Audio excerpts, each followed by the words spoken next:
Selamat pagi, Om Swastiastu. Assalamualaikum warahmatullahi wabarakatuh. Salam sejahtera untuk kita semua. Shalom, Namo Buddhaya, salam harmoni. Yang terhormat Ibu Niwayan Julianita Dewi, SEMSA-AK, selaku dosen pengempu mata kuliah akuntansi keberlanjutan, dan juga teman-teman yang kami banggakan. Pada hari ini, kami akan membawakan materi mengenai analisis laporan keberlanjutan perusahaan perminyakan, yaitu PT Pertamina EP Cepu. Adapun anggota dari kelompok kami, kelompok 3, yang pertama Luputu Puji Astuti dengan NIM 2017-05-1127, yang kedua Karl Bagas Pamungkas Magelang dengan NIM 2017-05-1134, yang ketiga Nikade Tika Damayanti dengan NIM 2017-05-1141, dan yang keempat Madi Regita Novia Dayanti dengan NIM 2017-05-1149. Adapun materi yang akan kami bawakan pada pagi hari ini, yang pertama pengungkapan umumnya, kedua pengungkapan kinerja ekonomi, yang ketiga pengungkapan kinerja lingkungan, dan yang terakhir adalah pengungkapan kinerja sosial. Sebelum itu, izinkan saya untuk menerangkan sedikit garis besar mengenai perusahaan PT Pertamina EP Cepu. PT Pertamina EP Cepu ini atau PEPC didirikan pada 2005 dan merupakan anak perusahaan PT Pertamina. PEPC ini melaksanakan usaha yang bergerak di bidang minyak dan gas bumi dalam area kegiatan usaha hulu atau upstream. Aktivitas perusahaan ini mencakup eksplorasi, pengembangan, eksploitasi, dan komersialitas di wilayah pertambangan. Blok Cepu sebagai pelaksanaan Undang-Undang Nomor 22 Tahun 2001 dan PP Nomor 35 Tahun 2004. Sekian penjelasan singkat mengenai perusahaan PT Pertamina EP Cepu. Selanjutnya akan dijelaskan oleh rekan saya. Baik, terima kasih atas kesempatannya. Di sini saya akan menyampaikan pengungkapan umumnya. Next. Tentang laporan atau about this report. Bisa dilihat di halaman 107. Laporan keberlanjutan PT Pertamina EPC atau PEPC 2020 diterbitkan setiap tahun dan berkesinambungan dengan laporan tahunan. Laporan ini berisikan informasi kinerja keberlanjutan aspek ekonomi, sosial, dan lingkungan untuk periode 1 Januari sampai 31 Desember 2020. Laporan sebelumnya telah diterbitkan perusahaan pada Maret 2020. Informasi yang disajikan secara konsolidasi mencakup data dan wilayah kerja Pertamina, pertambangan atau WPK, Blok Cepu atau lapangan Banyu Urip, lapangan Jambaran Piung, Biru atau JTB, dan lapangan Kedung Keris. Laporan keberlanjutan PT Pertamina EP Cepu atau PECP ini belum diverifikasi melalui proses penjaminan atau asuransi oleh pihak independen. Namun laporan keuangan ini telah diaudit oleh kantor akuntan publik sebagai pihak ketiga. Di dalam laporan ini, topik material air yang berada dalam laporan keberlanjutan 2019 tidak lagi menjadi topik material, sehingga hanya terdapat 8 topik material di laporan keberlanjutan 2020. Next. Dalam menyajikan informasi keberlanjutan di laporan ini, PT Pertamina EP Cepu merujuk kepada Standar Global Reporting Initiative atau GRI menggunakan opsi core dan beberapa ketentuan di Indonesia sebagai berikut. Yang pertama, Peraturan Otoritas Jasa Keuangan Nomor 51 POJK 03/2017 tentang penerapan keuangan berkelanjutan bagi lembaga jasa keuangan emiten dan perusahaan publik. Yang kedua yaitu Peraturan PT Pertamina atau Persero Nomor A100 nomor H00200 2011 SO Revisi 1 tentang pengelolaan anak perusahaan dan perusahaan patungan Pertamina mengenai materi laporan tahunan. Yang ketiga yaitu Surat Sekretaris Menteri BUMN nomor SK 16 SMBU tahun 2012 tentang indikator parameter penilaian dan evaluasi atas penerapan tata kelola. Dan yang terakhir yaitu tujuan pembangunan berkelanjutan atau TPB. Next. Yang selanjutnya yaitu batas dan dampak topik material bisa dilihat di halaman 108. Topik material laporan keberlanjutan PEPC 2020 ditentukan dengan pertimbangan alasan, respon, dan dampak pada pemangku kepentingan internal dan eksternal. PEPC menetapkan 8 topik material yang dilakukan melalui tahapan identifikasi, prioritas, validasi, dan tinjauan. Next. Nah, baik, untuk selanjutnya akan dipaparkan oleh rekan saya. Terima kasih.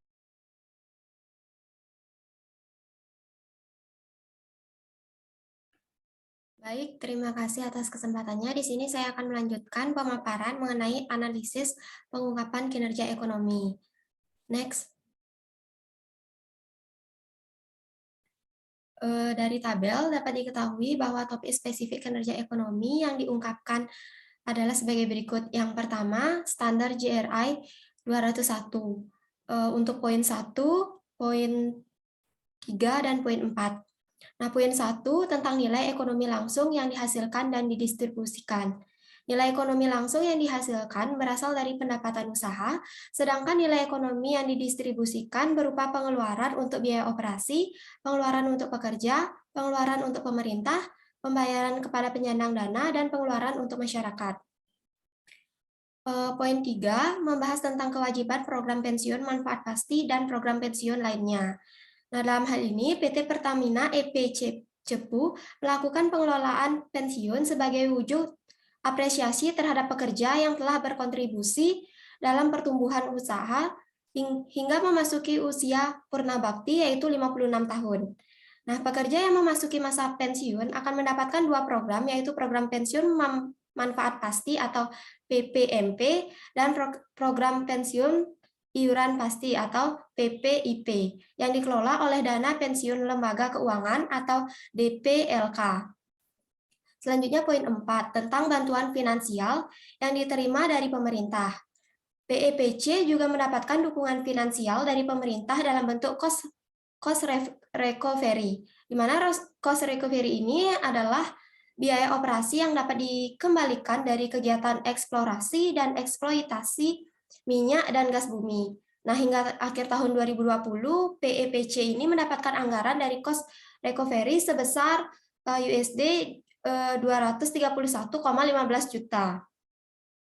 Untuk yang kedua, standar GRI 202.1, di mana poin 1 ini membahas tentang rasio standar upah karyawan entry level berdasarkan jenis kelamin terhadap upah minimum regional.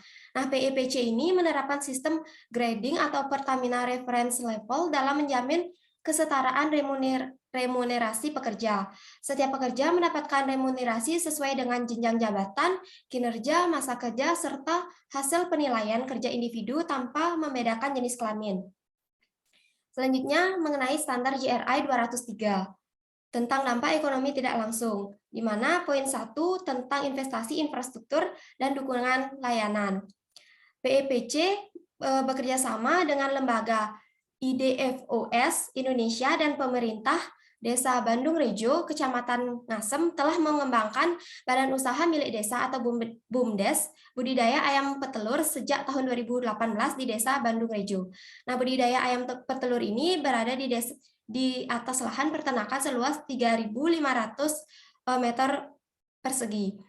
Selanjutnya tentang poin 2, dampak ekonomi tidak langsung yang signifikan berupa program tanggung jawab sosial dan lingkungan dan kesetaraan kesempatan kerja bagi masyarakat lokal.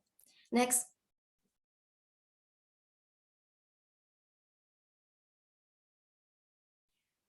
Standar GRI yang diungkapkan selain yang tadi, ada standar GRI 204 tentang praktik pengadaan. Nah, pada poin 1 tentang proporsi pengeluaran untuk pemasok lokal. Nah, pada tahun 2020, total nilai pengadaan barang dan jasa perusahaan mencapai 200,21 miliar untuk 37 kontrak dan 5 kontrak senilai USD 4.766 juta dengan realisasi komitmen TKDN terhadap barang dan jasa sebesar 57,38%.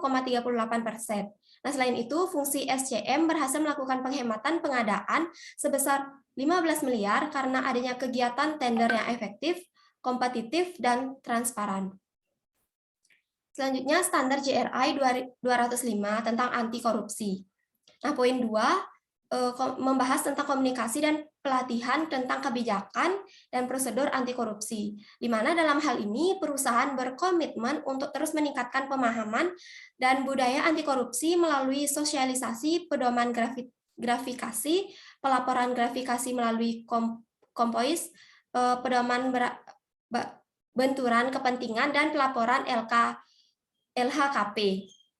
Nah, berdasarkan hasil analisis, maka dapat disimpulkan bahwa dalam laporan keberlanjutan PT Pertamina EP Cepu tahun 2020, terdapat 8 poin yang diungkapkan dari 17 poin yang ada untuk kinerja ekonomi. Sekian dari saya, dilanjutkan oleh rekan saya. Terima kasih.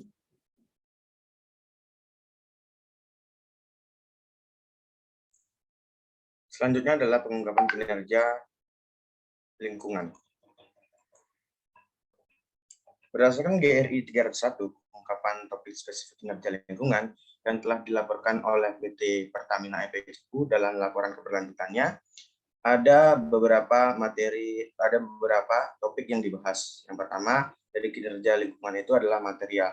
Topik material dalam laporan keberlanjutan PT Pertamina EP Cepu tidak dibahas. Dalam topik energi, yaitu GRI 302.1 sampai poin 5, dibahas dalam laporan keberlanjutan PT Pertamina EP Cepu. Di antaranya adalah konsumsi energi dalam organisasi, konsumsi energi di luar organisasi, intensitas energi, pengurangan konsumsi energi, dan pengurangan pada energi yang dibutuhkan untuk produk dan jasa. Berikut merupakan penggunaan dan intensitas energi dalam kegiatan operasionalnya yang sudah dibahas dalam SR dari PT Pertamina tersebut. Uraiannya, yang pertama, sumber energi langsung, diantaranya solar di lapangan Banyu Urip dan di lapangan Banyu Urip. Di sana menghasilkan 9.859.985 liter. Sedangkan gas alamnya terdapat 6.858,54 MSCF. Untuk bensin didapat dari kantor pusat Jakarta operasional proyek JTB itu sejumlah 55.354. Sedangkan sumber energi tidak langsung dari PLN sejumlah 4.110,5 gigajoule. Yang kedua, jumlah penggunaan energi 1.188.820 gigajoule. Jumlah produksi minyak yang didapat sejumlah 79.858.461. Intensitas pemakaian energi sejumlah 0,014 gigajoule. Selanjutnya pengungkapan mengenai lingkungan, yaitu air dan effluent. Dalam laporan keberlanjutannya sudah dijelaskan, yaitu poin 303, GRI 303.1 sampai 5 mengenai interaksi dengan air sebagai sumber daya bersama. Yang kedua, manajemen dampak yang berkaitan dengan pembuangan air. Yang ketiga, pengambilan airnya berapa. Yang keempat, pembuangan airnya di mana dan konsumsi airnya. Kemudian keanekaragaman hayati juga dijelaskan dalam laporan keberlanjutan dari PT Pertamina tersebut. Di antaranya lokasi operasional yang dimiliki, disewa dan dikelola atau berdekatan dengan kawasan lindung dan kawasan dengan nilai keanekaragaman hayati tinggi di luar kawasan lindung. Yang kedua, ada dampak signifikan dari kegiatan, produk, dan jasa pada keanekaragaman hayati. Yang ketiga, ada habitat yang dilindungi atau direstorasi. Yang terakhir adalah spesies daftar merah IUCN dan spesies daftar konservasi nasional dengan habitat dalam wilayah yang terkena efek operasionalnya. Berikut merupakan data-datanya. Sumber airnya yang dipakai di kegiatan di lapangan Banyu Urip berasal dari Sungai Bengawan Solo, yang mana kegiatan penggunaannya itu kebutuhan air dalam menunjang kegiatan proses produksi di CPF, kebutuhan air injeksi untuk menjaga tekanan sumur dan reservoir, yang selanjutnya adalah kebutuhan air domestik, dan tujuan pembuangan ini Yang pertama itu tidak dilakukan pembuangan ke lingkungan, tidak dilakukan pembuangan ke lingkungan juga pada kebutuhan air injeksi untuk menjaga tekanan sumur di reservoir. Dan yang terakhir, dalam kebutuhan air domestik, diolah pada STP dan dialirkan menuju raw water basis dan tidak dilakukan pembuangan ke lingkungan. Hal inilah yang membuat PT Pertamina tidak merusak lingkungan dan keanekaragaman hayati yang ada di sekitarnya. Selanjutnya adalah poin emisi. Dalam laporan keberlanjutan PT Pertamina sudah dijelaskan mengenai emisi GRK, emisi energi GRK, emisi GRK yang tidak langsung, intensitas emisi GRK, pengurangan emisi GRK, emisi zat perusak ozon, nitrogen oksida, sulfur oksida, dan emisi udara yang signifikan dan yang lainnya. Itu sudah dijelaskan dalam laporan keberlanjutannya. Selain emisi tersebut, air limbah atau efluen dan limbah juga dijelaskan dalam laporan keberlanjutan tersebut. Di antaranya ada pelepasan air berdasarkan kualitas dan tujuan. Yang kedua, limbah berdasarkan jenis dan metode pembuangannya. Yang ketiga, ada tumpahan yang signifikan. Yang keempat adalah pengangkutan limbah berbahaya. Yang kelima adalah badan air yang dipengaruhi oleh pelepasan dan limpahan air. Nah, dalam laporan keberlanjutan tersebut, saya mengambil kutipan dalam proyek GTB merupakan skema pendanaan proyek pertama yang berbasis Green Project di lingkungan anak perusahaan Pertamina di Hulu. Nah, skema pendanaan atau project financing dilakukan untuk memenuhi nilai keekonomian secara business to business dengan melibatkan 8 internasional dan 4 national lenders. Pihak PT Pertamina EP Cepu berhasil menyelesaikan financial close sebesar 1,85 miliar US dollar di tahun 2019. Setelah melakukan penanaman pohon teram besi sebanyak 25.000 di tahun 2019, pihak PT Pertamina EP Cepu terus meneruskan menanam 16.000 pohon untuk mengurangi emisi GRK di lapangan Banyuurip dan lapangan pengembangan JTB serta Gedung Kris. Estimasi penyerapan penanaman pohon teram besi ini diperkirakan mencapai 98,25 ton CO2 setiap tahunnya setelah 15 tahun kemudiannya. Untuk kepatuhan lingkungan dalam laporan keberlanjutan PT Pertamina EP Cepu dan penilaian lingkungan pemasoknya tidak dijelaskan secara detail. Untuk materi selanjutnya akan dijelaskan oleh rekan saya.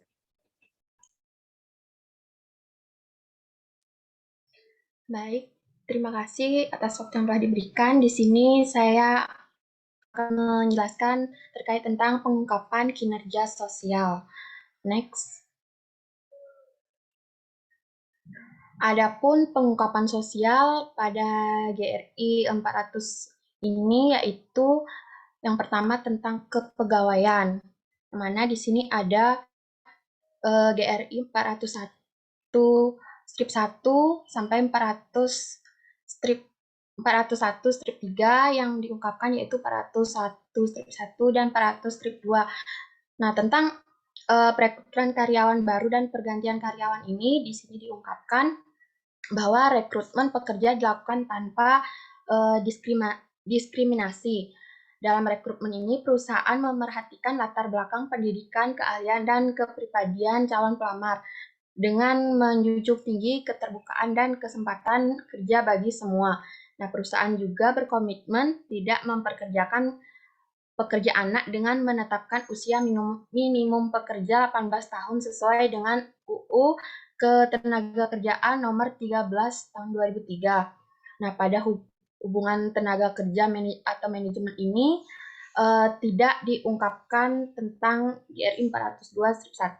Kemudian kesehatan dan keselamatan kerja. Pada GRI ini perwakilan pekerja dan dalam komitmen resmi gabungan manajemen pekerja untuk kesehatan dan keselamatan diungkapkan. Kemudian jenis kecelakaan kerja dan tingkat kecelakaan kerja, penyakit akibat pekerjaan, hari kerja yang hilang, dan ketidakhadiran serta jumlah kematian terkait pekerjaan itu diungkapkan. Kemudian para pekerja dengan resiko kecelakaan atau penyakit berbahaya tinggi terkait dengan pekerjaan mereka itu diungkapkan juga. Kemudian topik kesehatan dan keselamatan tercakup dalam perjanjian resmi dengan serikat buruh juga diungkapkan. Next.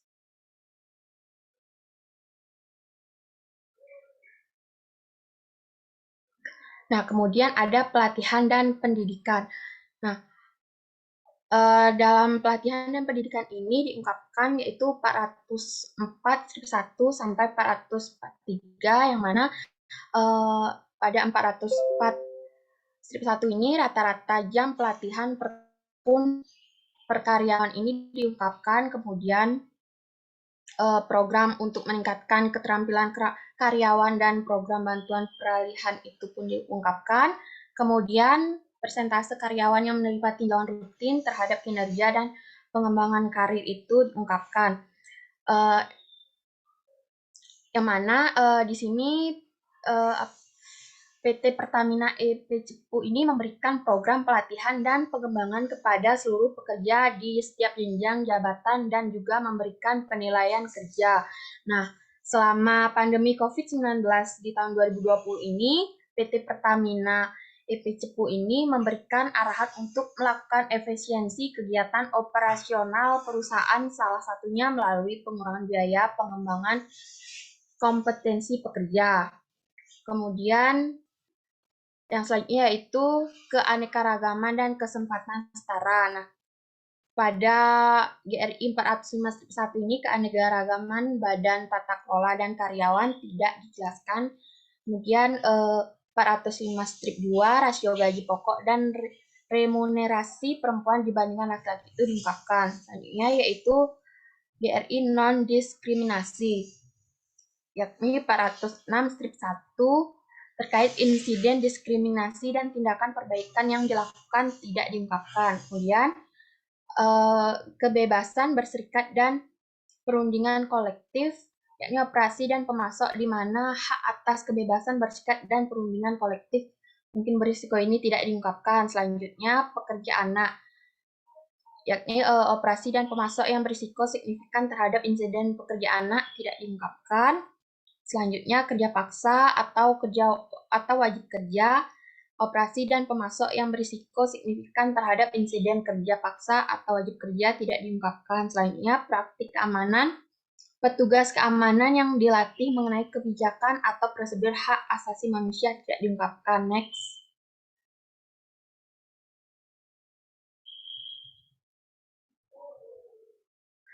Selanjutnya ada hak-hak masyarakat adat, yaitu tentang insiden pelanggaran yang melibatkan hak-hak masyarakat adat itu yang hak asasi manusia.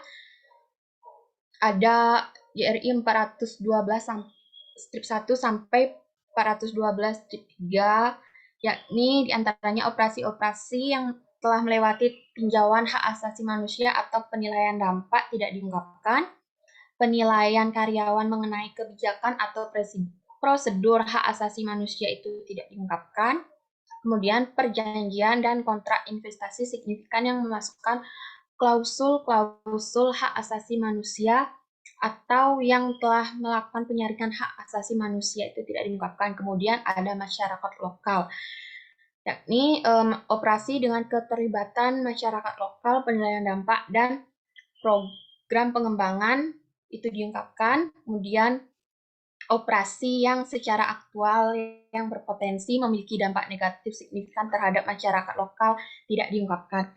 Kemudian ada penilaian pemasok, penilaian sosial pemasok, yakni ada seleksi pemasok baru dengan menggunakan kriteria sosial yang tidak diungkapkan. Kemudian ada dampak sosial negatif dalam rantai pemasokan dan tindakan telah diambil tidak diungkapkan. Kemudian ada kebijakan publik, yakni ada kontribusi politik.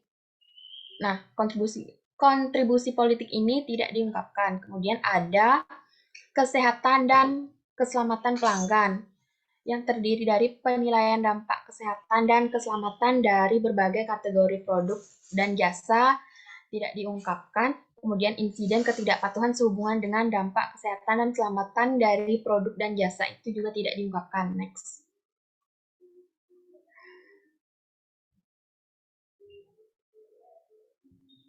Kemudian yang selanjutnya itu ada pemasaran dan pelabelan.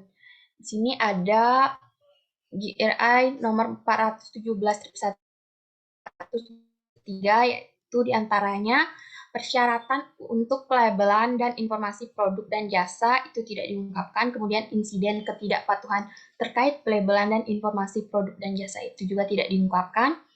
Kemudian insiden ketidakpatuhan terkait komunikasi pemasaran juga tidak diungkapkan. Kemudian ada privasi pelanggan yang terdiri dari pengaduan yang berdasar mengenai pelanggaran terhadap privasi pelanggan dan hilangnya data pelanggan. Itu tidak diungkapkan. Kemudian ada kepatuhan sosial ekonomi, yakni ketidakpatuhan terhadap undang-undang dan peraturan di bidang sosial dan ekonomi. Itu juga tidak diungkapkan. Next. Baik, sekian pemaparan terkait materi yang saya jelaskan. Selanjutnya akan saya kembalikan ke moderator.